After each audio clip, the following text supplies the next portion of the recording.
नमस्कार दोस्तों, आज हम आए हैं हमारे प्रिय मित्र चौधरी गिरी और चौधरी अनु के मैरिज एनिवर्सरी पर। तो आज हम उनसे कुछ बातें करते हैं। तो गिरी भाई साहब, ये आपका कौन सा मैरिज एनिवर्सरी थी? ये हमारी 13th मैरिज एनिवर्सरी है। 13 साल हो गए हमारी शादी को और मज़ा आ रहा है। 13 साल 13 दिन की तरह निकले हैं और आज आप लोगों के साथ जो ये भव्य मतलब मज़ा आ गया आज तो। अच्छा, तो आप ये बताइए कि आप पहली बार कैसे मिले दोनों? पहली बार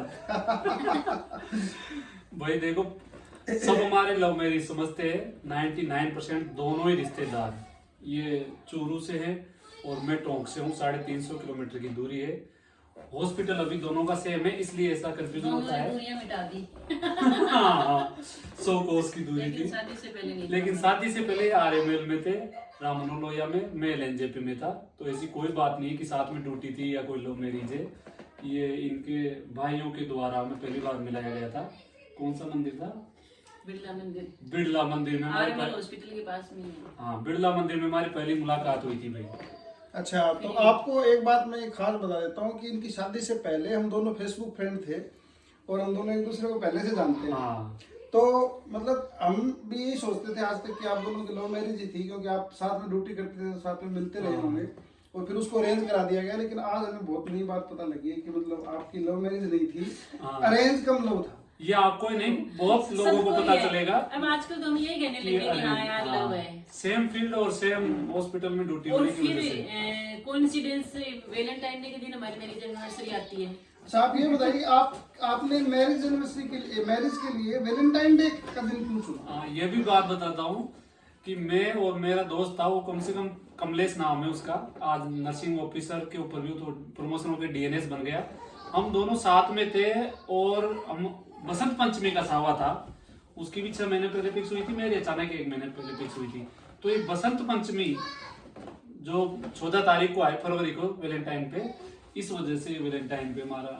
अच्छा, साथ में बसंत पंचमी वैलेंटाइन डे। हाँ, तो मतलब आपकी जब शादी हो रही थी, जब आपकी शादी फिक्स हुई, तो क्या आपको कहीं से मतलब कोई मुसीबत का सामना नहीं करना पड़ा? मतलब ये तो बिल्कुल स्मूथली अरेंज हुई थी आपकी मैरिज? नहीं, थोड़ा तो था। घर वालों को दूरी का थोड़ा डर था। अच्छा। कि 350 किलोमीटर है, चूरू है, रेत के टीले हैं, कैसे क्या होगा। दूर तो था। हाँ हमारे पानी वाला एरिया, सही बात है। तो फिर धीरे धीरे वो संजोग था कि दोनों घर वालों ने सोचा कि सेम फील्ड है, सेम जगह ड्यूटी है, जिंदगी भर साथ इनको रहना है, तो ठीक ही है। अच्छा, एक बात आप ये बताइए कि एक बहुत ही खास बात है कि इनकी 2 गर्ल चाइल्ड हैं। तो हमारा जो राजस्थान है उसमें लगभग ये परंपरा रहती है कि मतलब धारणा ही है लोगों की आम कि एक लड़का होना चाहिए। लेकिन आपने एक बहुत ही बड़ा काम किया कि 2 लड़कियों के ऊपर आपने परिवार को रेस्ट्रिक्ट किया है। तो इसके बारे में आपको कहाँ से प्रेरणा मिली और आप क्यों मतलब आपने ये इस धारणा को तोड़ा है? 2 लड़कियों पर रेस्ट्रिक्ट करके आपको क्या विरोध का सामना नहीं करना पड़ा? कैसा लग रहा है? नहीं, ये बहुत बढ़िया बात पूछी आज आपने। ये जो मेल फीमेल चाइल्ड वाली बात है, ये किसी इंसान के या किसी के हाथ में तो है नहीं। जैसे 2 लेडीज बैठी है, 2 जेंट्स बैठे हैं, तो भगवान ने 2 इनको भेजा, 2 में भेजा, जब भी 4 हुए ना। सिर्फ जेंट्स ही जेंट्स भेजेगा या लेडीज ही लेडीज भेजेगा तो दुनिया चलेगी नहीं। तो इस से हमें तो मकसद था कि 2 बच्चे, शुरू से मेरी एक इच्छा थी कि 2 बच्चे 2 बच्चे होने चाहिए। 2 बच्चे, 2 चाइल्ड होने चाहिए। हम पेरेंट्स बन गए, हमारे बच्चे हो गए, परिवार पूरा हो गया। तो अभी देखो आने वाला ऐसा युग आ गया है आजकल, कोई मेल फीमेल का कुछ नहीं रहा। हालांकि फीमेल ज्यादा केयर करती है अपने पेरेंट्स की, ये देखा है और देख भी रहे हैं आजकल। देखो बहुएं आती हैं तो बहुओं का कुछ अलग सिस्टम रहता है आजकल।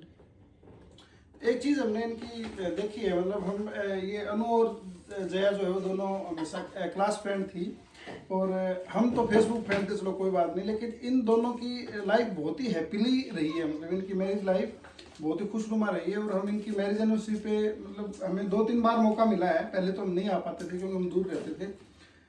तो मतलब आज आपको ये मैरिज एनिवर्सरी का फंक्शन मतलब कैसा लग रहा है? आप आज आपको मना के कुछ क्या अलग है? अच्छा लग रहा है हमें, क्योंकि पहले हम अलग अलग रहते थे, आप कहीं अलग अलग पोस्टिंग होती थी, तो मैं जया हर बार बोलती थी यार दिल्ली कब आओगे, दिल्ली कब आओगे। जब से ये दिल्ली आई है तब से हम 2 साल से ये दिल्ली आई है, हम 2 साल से सेलिब्रेशन कर रहे हैं।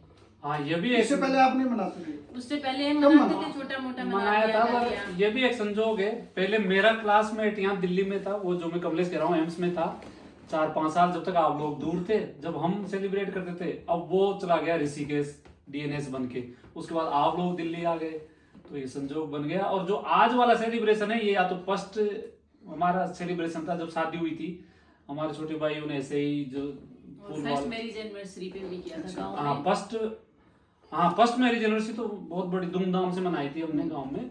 लेकिन जो ये उसके वाला बाद है, ये आज उसके बाद ये बहुत ही अच्छा, आप लोग आए, हमें बहुत अच्छा लगा, आपने इतना कीमती टाइम निकाला हमारे लिए।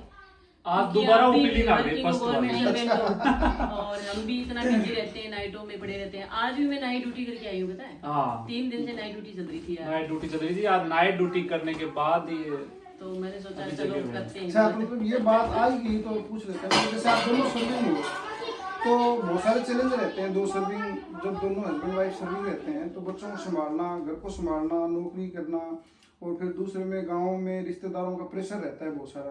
तो आप कैसे मैनेज करते हो मतलब ये चीज़ों को? मैं ना शुरू में जब बच्चे छोटे थे तो बहुत दिक्कत आती थी, नाइट ड्यूटी करना, मॉर्निंग करना, जाना, बहुत दिक्कतें आई हैं हालांकि, लेकिन हमने मैनेज कर लिया दोनों ने। हम दोनों ही हार्ड वर्कर हैं। और आप दोनों का नहीं, सपोर्ट सेक्रीफाई भी बहुत किया कि हमने कई बार बच्चे गांव में भी दादा दादी के पास छोड़े हैं, 2-2 3-3 मामा महीने के गांव पास में भी रहे छोड़े हैं, हैं, मौसी के मामा पास मौसी भी के छोड़े पास हैं। भी रहे हैं। और हमारी फैमिली में, मेरे ससुराल साइड में से, मतलब फैमिली में से हर एक बंदा आया है मेरे पास। कोई 5 दिन आया, कोई 10 दिन आया। हाँ। मेरे नंदे, मेरे देवर है, इतना बड़ा सारे परिवार है, परिवार में से लेकिन कोई A to कोई 5 Z दिन आया, फैमिली कोई 10 दिन मेंबर, आया, लेकिन आए। हाँ सब आए हुए हैं और सबने हमारे दिन जैसे भी निकले उन्होंने हेल्प की। और हम अब बच्चे थोड़े शुक्रगुजार से हैं। बड़े हो गए, अब तो थोड़ा कर लेते हैं, अल्टरनेट ड्यूटी कर लेते हैं। तो मतलब एक ये भी फायदा है कि एक ही हॉस्पिटल में ड्यूटी है तो वहाँ मैनेज हो जाता हाँ है। उसका हमें शिफ्ट थोड़ा मैनेज हो फायदा जाता है, थोड़ा हमारा मैनेजमेंट है जो हॉस्पिटल का, वो भी हमें कोऑपरेट करके चलता है। अल्टरनेट हाँ, ड्यूटी करते हॉस्पिटल वाले हैं, भी इनकी हमें नाइट ड्यूटी तो cooperate मेरी करते दिन की, मेरी सुबह की तो इनकी शाम की। ये दोनों बहुत ही हार्ड वर्कर हैं और इन्होंने दिल्ली में अपना ये फ्लैट लिया था, अपना खुद का घर, और गांव में भी अभी आप घर बना रहे हो। तो मतलब गांव में क्या बना रहे हो, कैसा घर बना रहे हो, और कैसा मतलब लग रहा है आपको? खुद का 2-2 घर हो गए तो अच्छा तो लग रहा है। वो देखो स्टेबिलिटी सभी चाहते हैं। पहली स्टेबिलिटी तो ये थी कि दिल्ली में हमें खुद का घर होना चाहिए, जॉब करनी है, जॉब करनी है, बच्चों तो को फिर पढ़ाना है, तो घर तो होना चाहिए। 10 साल पहले हमने ये किया। और जो गांव वाला घर है वो हमें शुरू से, हम गांव से जुड़े हुए, दोनों को इतना ज्यादा शौक है। एक टाइम ऐसा था जब हम 10 दिन की छुट्टी काट के आते थे दिल्ली तो में हम हमारा नौकरी की मन वजह नहीं से लगता हैं। था। हमें दिल्ली बिल्कुल पसंद नहीं है, दोनों को ही पसंद हमें नहीं गांव में है, रहना पसंद सिर्फ है। जॉब की वजह से मजबूरी हो गई। हम 10 दिन के बाद आते थे तो आते ही दोनों मतलब रोने लग जाते थे, ये हालत थी।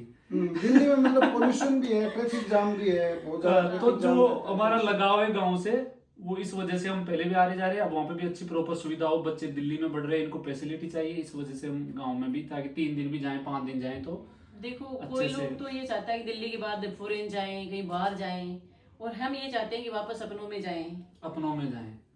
और इनकी एक खास बात ये है कि इनको मतलब नौकरी करने के साथ साथ में रील्स बनाने का भी बहुत शौक है। ये शौक कैसे पैदा हुआ मतलब आपके अंदर? ये आप मैं अच्छी बताऊं, अच्छी रीलें बनाते ये हैं, एक तरह मैंने से देखा जो है। अंदर का आर्टिस्ट है ना, वो बाहर आता है। शुरू से मेरे अंदर आर्ट थी, उसका एक नमूना देखो, ये दिखाओ, ये देखो, ये मेरे दोनों बच्चे हैं, ये हम दोनों, ये मेरी बनाई हुई पेंटिंग है।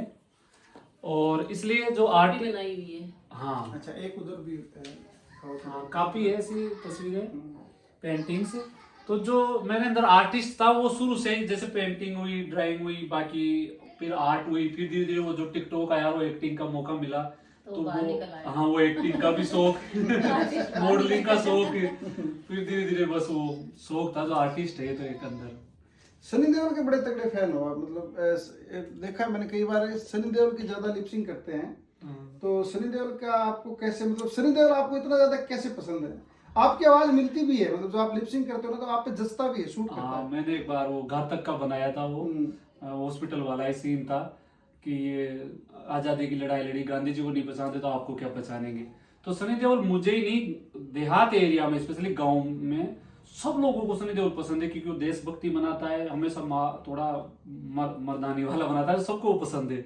ये 2.5 किलो का हाथ एक हाथिया जिसपे पड़ता है आदमी उठता नहीं उठ जाता है। आज मतलब केक आपका बड़ा यूनिक था, तो ये किसकी चॉइस थी? केक किसने पसंद किया था? ये बेटियों की चॉइस ये हमारी बेटियों की पसंद थी। कल मैं नाइट ड्यूटी थी मेरी, तो बड़ी वाली बेटी बोली कि पापा आप केक पसंद करने जा रहे हो तो मैं चलूंगी। तो इनने बोला कि बेटा मैं ही करके आ जाऊंगा। फिर नहीं पापा आप की पसंद में थोड़ा हम भी पसंद करेंगे आपके लिए केक। तो फिर जो आज की टीम थी पूरा बेटियों का है। अब बेटियां मेरी मतलब ये मान लो समझदार हो गई, हमारा सारा और हमें बहुत अच्छा डिसीजन उसका ही रहता है। केक भी बहुत सुंदर केक था। आपने बेटी को, अपनी बड़ी बेटी को स्पोर्ट्स में मतलब काफी एक्टिव रखा है, और इनकी बड़ी बेटी क्रिकेट खेलती हैं।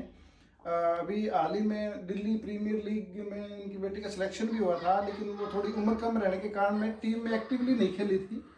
हालांकि वो प्लेइंग 11 का हिस्सा थी। तो आपको ये मतलब ये भी एक सोच से हटके है, मतलब बेटियों को इतना प्रमोट आप कर रहे हो, और इससे आप ये प्रेरणा आपको कैसे मिली, कहाँ से मिली? मतलब क्रिकेट में बच्ची को स्पोर्ट्स में तो हम शुरू से डालना चाहते थे इनको, ये भी स्पोर्ट्स में रहे हुए हैं, डिस्ट्रिक्ट और स्टेट वॉलीबॉल की प्लेयर रही हुई हूँ, लेकिन मुझे ये तो एक नई बात पता लगी है। तो ये तो मुझे भी नहीं पता था आज तक। मैं इनको मतलब कितने सालों से जानता हूँ, लेकिन ये पता नहीं था। मेरे गांव में सबसे पहले मैंने वॉलीबॉल स्टार्ट किया था।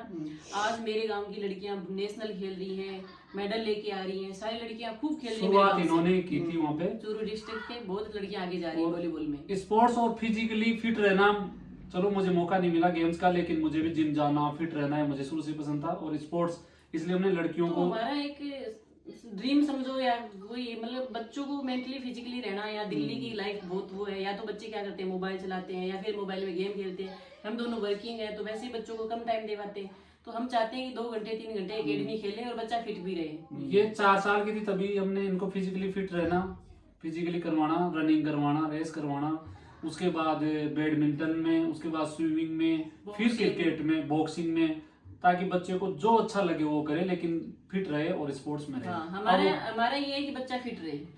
अब वो क्रिकेट खेल रही है और बहुत अच्छा कर रही है, देखते हैं।